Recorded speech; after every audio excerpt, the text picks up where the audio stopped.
hello guys आपलोग चाब पारे आज 1 জানুৱাৰী যেটো 2024 1 জানুৱাৰী আমি আইছো মন্দিৰলৈ আৰু মন্দিৰলৈ আজি মানে ইমান দূৰত গাড়ী ৰাখি দিছো গুপ্তেশ্বৰ জন্তু মন্দিৰ বহুত দূৰত ৰাখি দিছো তো আমি খৰিয় বাৰী ভিতৰে আমি গৈ আছো তো চাব পাৰি ইমান দূৰ খোজকাঢ়ি যাব লগা হৈছে জোৰে জোৰে এবাৰ এইটো সাইডত আহিছে ইহতে বুজি পাব কেনেকুৱা মানে কষ্ট হ'ব হৈছে এবাৰ খোজকাঢ়ি চাব পাৰে এইটো লোকেশন আমাৰ গুপ্তেশ্বৰ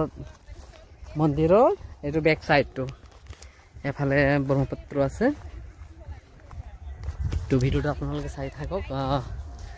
মই আজিৰ যোনটো নেকি আজিৰ 1 জানুৱাৰী তো 1 তাৰিখ দিনা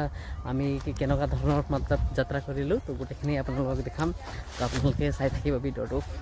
ৰাস্তাটো অলপ ডেঞ্জাৰাছ আছে গাইস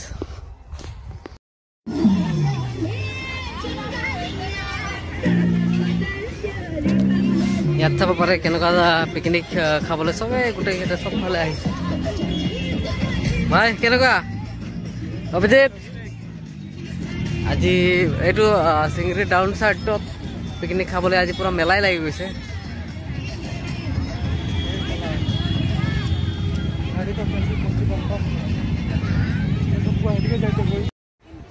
গুপ্তেশ্বৰ পাহাৰৰ এইখিনি দৃশ্য চাই বহুত ধুনীয়া লাগিছে পৰিৱেশটো কাৰণ সেইদিনাখন মানে ইমানেই মানুহ হৈছিলে চাই পৰিৱেশটো বহুত ধুনীয়া লাগিছিলে আৰু আমি তাৰে মাজত আমি আহিছিলোঁ আৰু তাতে পাহাৰত অলপ উঠি অলপ ফূৰ্তি কৰিলোঁ লগতে আমাৰ বন্ধুসকল সকলোকে লগ পাইছিলোঁ মন্দিৰত 1 জানুৱাৰী দিনা আৰু ভিডিঅ'ৰ কাৰণে বেছি দীঘলীয়া কৰিব নোৱাৰিলে ভিডিঅ'টো ইমানেই আছিলে তো চাই কেনেকুৱা পালে নিশ্চয় জনাব